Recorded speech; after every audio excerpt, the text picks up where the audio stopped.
တူဒီလိုက်မလွှင့်ခင်အရင်ဦးဆုံးပြောချင်တဲ့စကားကတော့ကျွန်တော်ကို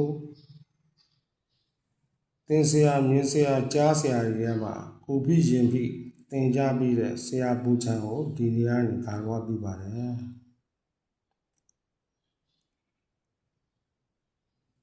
ပြီးသွားတဲ့အခါကျတော့ကျွန်တော်ရဲ့တူးဒီဝါသနာရှင်သူတော်ကောင်းအပေါင်းတို့အားလုံးပဲမင်္ဂလာပါသူတော်ကောင်းအပေါင်းလို့ပြောတော့တမျိုးတော့မထင်ပါနဲ့တူးဒီထိုးပြီးသူတော်ကောင်းပြောလို့တမျိုးမထင်ပါနဲ့ကံနှိမ့်ပြီးမပေါက်ဖြစ်နေတာကိုကံမြင့်အောင်ပြောပြတာပါတူးဒီရဲဘော်တို့ကံမြင့်မှုအတွက်ငွေ1000နဲ့မနဲ့စောစောထားဖို့ပဲလိုပါတယ်မနဲ့စောစောထားပြီးလမ်းမှာတွေ့တဲ့အကျော်ဆိုင်ပဲဖြစ်ဖြစ်ပဲပြုတ်တယ်ပဲဖြစ်ဖြစ်ကောင်းငင်းမောင်းတယ်ကိုပဲဖြစ်ဖြစ်ဇေဥဖောက်လိုက်ပါသူကပြန်ပြောလိုက်တယ်ကျေးဇူးရှင်သူတော်ကောင်းကြီးရဲ့ပိုက်ဆံဝင်လာမဆက်တသေးသေးကျေးဇူးရှင်ကြီးရဲ့ကျမ်းမာပါစေချမ်းသာပါစေအဲ့လိုပြောလိုက်မယ်အဲ့တော့သူတော်ကောင်းဖြစ်ဖို့ချမ်းသာဖို့အတွက်ကငွေ1000နဲ့စောစောထနိုင်ဖို့ပဲလိုပါတယ်ကဲထားပါတော့ဒါရဲဘော်တို့ကအားရှိအောင်လို့ပြောပြတာပါကဲခုစပြီးတော့ကျွန်တော်ရဲ့4926အခွေအတွက်အားစီပေးခြင်းလို့လိုက်ပြတာပါထိတ်3လုံးထိတ်2လုံး6ချိန်စာအတွက်ပြပေးခြင်းလို့ပါကဲကြည့်မယ်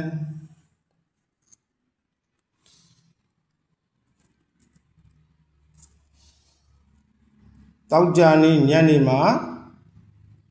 9လို့ထွက်လို့အဲ့9ကိုပေါင်းလိုက်9ရဲ့နှခမ်း6ကပါဝါ1 9ကြောက်1ထိတ်ကျင်းသေးပေါက်ထွက်ရမယ်4ရဲ့3ရဲ့ပေါင်းခွန်ဖြစ်လို့ခွန်ရဲ့နှခမ်း3ရဲ့ပါဝါ5ခွန်3 5ဆိုတာကျင်းသေးပေါက်ဟူးမကျော်ထွက်ရမယ်5 3ပြစ်ပြန်ပြီ5ရဲ့နှခမ်း3ရဲ့ပါဝါ8 5 3 8ဆိုတဲ့ကဏ္ဍကကျင်းသေးပေါက်ထိပ်စည်းထွက်ရမယ်4 9ပေါင်းခြင်း3တောက်ကြနေညနေ4 9ပေါင်းခြင်း3ပြည့်လို့3ရဲ့နှခမ်း5ရဲ့ပါဝါ3 3 5ဆိုတဲ့ကဏ္ဍထိပ်စည်းကျင်းစီထွက်ရမယ်3 5ပြည့်ပြန်ပြီတောက်ကြနေညနေမနေ့မှာတစ်တာနဲ့5ရဲ့နှခမ်း3ရဲ့ပါဝါ8 5 3 8ဆိုတဲ့ကဏ္ဍကကျင်းစီပေါက်ထိပ်စည်းထွက်ရမယ်ကဲဓာတ်ပြည့်ပြန်ပြီဗျာတောက်ကြနေမနေ့မှာ5 3ပဲအဲ့တော့ပေါင်းခြင်းက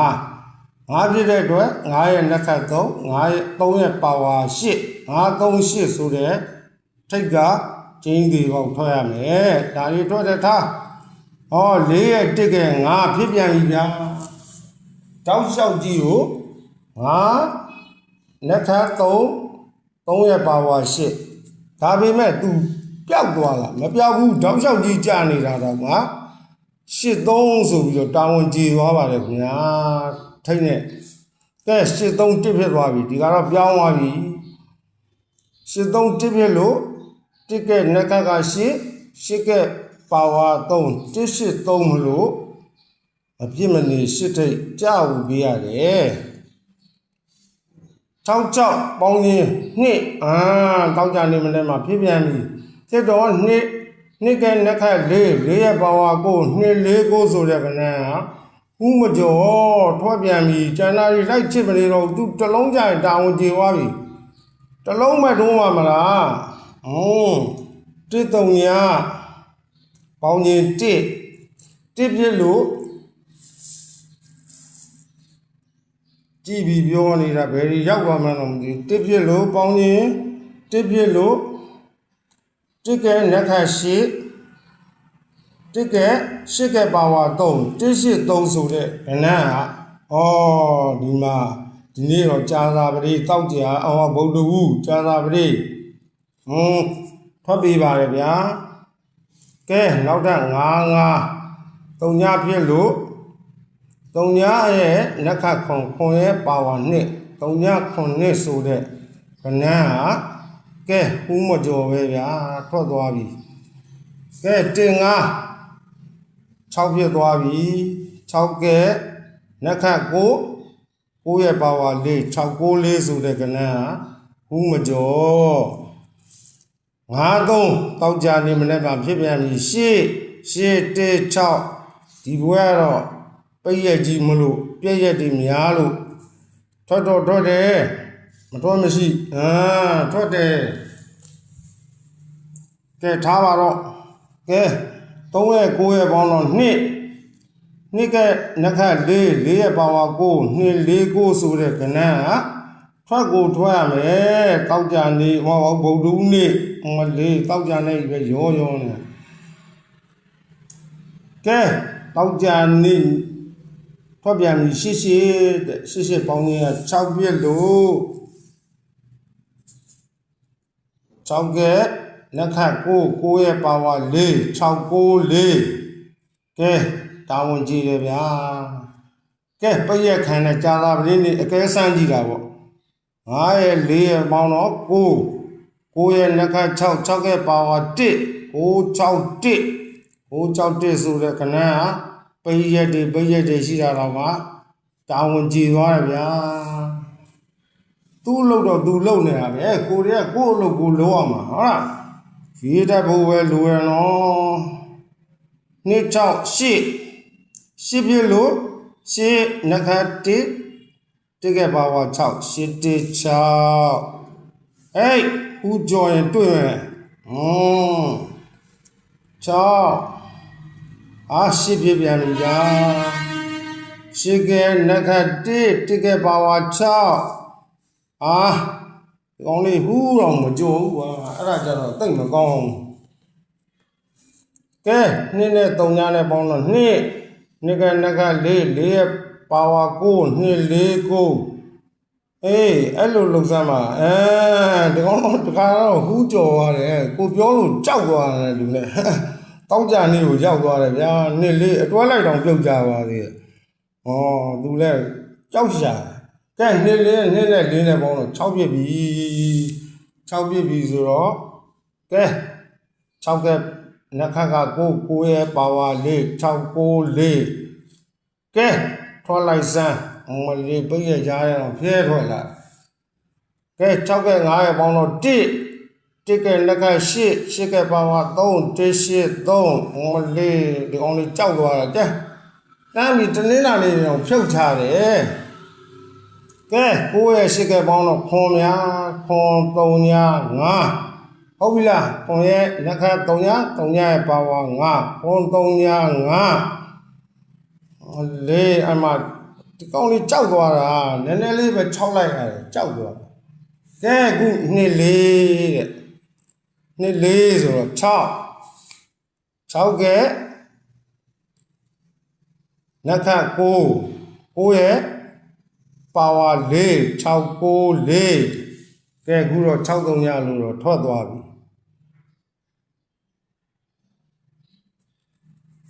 သူကတော့တာဝန်ကြည့်သွားပြီကဲနောက်တစ်ပင်6 9လေးနောက်တစ်ခုကတော့မေတ္တာလက်ဆောင်ပေါ့နော်တက်ပြပေးတာဘာရလို့တော့မဟုတ်ဘူးညတက်မဲ့အားရှိအောင်လို့6 4 9 6နှစ်အခွေကိုယူထားတဲ့အတွက်တက်မဲ့ကိုပြပေးတာနော်ကဲ3ညကြားကျင်တဲ့နေရာမှာကြနော်ဒါပေမဲ့တခုတော့ရှိတယ်တောက်ကြနေမှာမနဲ့ကြညနေကြပတ်လုံးကနှလုံးမှရှိတယ်အလဲပွဲတွေမှာကြားကြရင်တော့3လုံးဖြစ်မယ်ဒီ site ထဲမှာတော့မှန်တယ်ဟို6လိုင်းသွားထဲမှာတော့အလဲပွဲတွေကြားကြရင်3ခုယူရတယ်ဒီအတိုလေးနဲ့မှာတော့ဒီဟိုတောက်ကြနေမှာထွက်ရင်တော့နှလုံးမှယူရတယ်ဒါမဲ့များသောအားဖြင့်တော့မှန်ပါတယ်ကဲအဲ့တော့ဒီမှာပြမယ်3ည တုံညလို့ကြားတဲ့အတွက်လေးနှစ်ထိတ်လေးထိတ်လေးထိတ်လေးထိတ်ကဲဒီမှာတုံညထပ်ကြပြန်ပြီတုံညလို့ကြားတာနဲ့လေးနှစ်ထိတ်ကဲကြည့်မယ်ကြည့်မယ်ကြည့်မယ်ကြည့်မယ်မနှစ်ထိတ်မလေးသေးသွားမယ်ဒါနော်ဒီမှာပြောချင်တာဒီနေရာမှာတောက်ကြနေမှာထွက်ရင်တော့နှလုံးမယူရတယ်နှလုံးမယူရတယ်ဒီအလဲဒီမှာထွက်ခဲ့ရင်သူကလေးနှစ်လေးနှစ်ငါးဆိုပြီးတော့သုံးလုံးယူရတယ်ဒါပေမဲ့ဆက်ပြမယ်အခုဒီမှာ3ညဒီမှာတောက်ကြနေမှာ3ညကြတဲ့အတွက်ကျင်းသေးပေါ့လေးနှစ်ထိပ်စီထွက်ကိုထွက်ရမယ်ကဲဒီမှာ3ညကြပြီတောက်ကြနေမှာကြားတဲ့အတွက်ဖြစ်တဲ့အတွက်နှလုံးပဲလေးနှစ်ထိပ်စီထွက်ပြီနော်လေးနှစ်ထိပ်စီထွက်ပြီကဲဒီမှာ9 3ညလို့ကြားပြီ3ညလို့ကြားပြီဆိုတာ ਨੇ လေးနှစ်ထိပ်စီထွက်ပြီနော်ကဲဒီပွဲမှာလဲ3ညဆက်ကြပြီအလဲမှာကြတာနော်ထိပ်တွေအလဲဒီမှာကြလဲမာမအားမကန်နဲ့လေးနှစ်ကထိပ်စီလာမယ်နော်ကျင်းစီပေါက်လာမယ်ကဲ3ညရှိတဲ့ပွဲကိုဆက်သွားမယ်မ3ညတွေတွေ့ပြီနော်3ညတွေတွေ့ရနဲ့လေးနှစ်ထိပ်စီဆိုတာပြည့်စရိရလိုက်မနှစ်ထိပ်မလေးထိပ်မ3ညတွေ့ပြန်ပြီတောက်ကြနေရတော့ရေတင်းသာလေးနှစ်ကိုပတ်လိုက်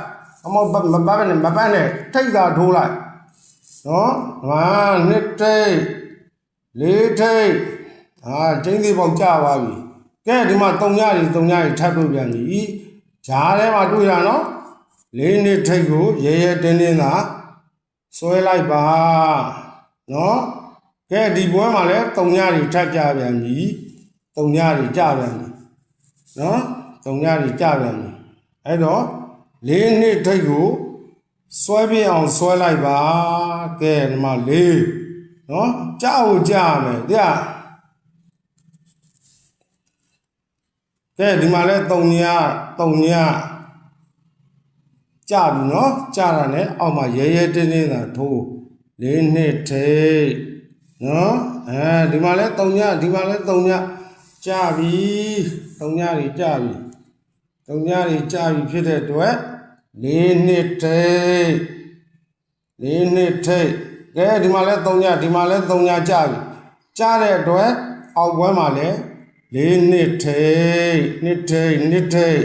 ဒီမှာလဲ3ညကြပြန်ပြီကြခြင်းသလောက်သာကြလေးနှစ်ထိပ်ကတော့လွတ်ကိုမလွတ်စေရဘူးလေးနှစ်ထိပ်ဟုတ်လားကဲဒီမှာလဲ3ညကြပြန်ပြီရေးကြီးသာထိုးလိုက်လေးနှစ်ထိပ်လေးနှစ်ဒီမှာလဲတောက်ကြနေညက်နေ3ညလက်ဆောင်လာပေးပြန်ပြီကဲအဲ့မှာလဲကြည့်လိုက်အောင်လေးနှစ်ထိပ်ကလေးကိုတစ်ချက်လောက်ရှိုးလိုက်ဗျာနှစ်လေးဆိုပြီးတော့အတွဲတော့ပြီးလိုက်သေးတယ်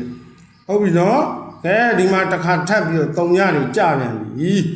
ကြရင်ဘာမှမကြောက်နဲ့ကဲဒီမှာလေးနှစ်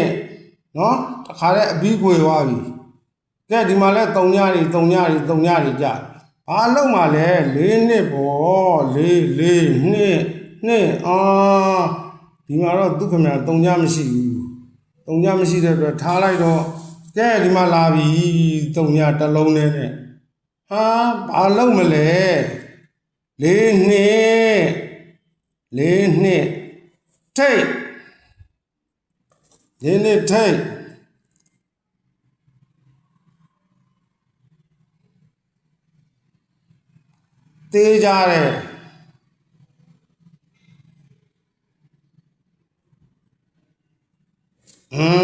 သေးကြတယ်လေရအရန်လှသေးကြတယ်လေးနှစ်ထိပ်ကဲအဲ့တော့ကျွန်တော်ရဲ့လေးနှစ်လေးကိုနှစ်6 အခွေအပူးပါ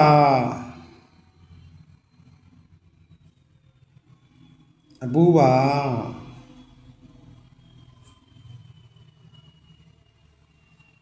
ရဖို့ရမယ်နော်ယုံကြည်ကြည်နဲ့လားထိုးကဲအားလုံးပဲကျေးဇူးတင်ပါတယ်စိတ်ဓာတ်တွေကြနေမှာစိုးလို့ဘာမှမကြနဲ့နော်โอเคကိုလည်းအားလုံးကိုကျေးဇူးတင်ပါတယ်မင်္ဂလာပါ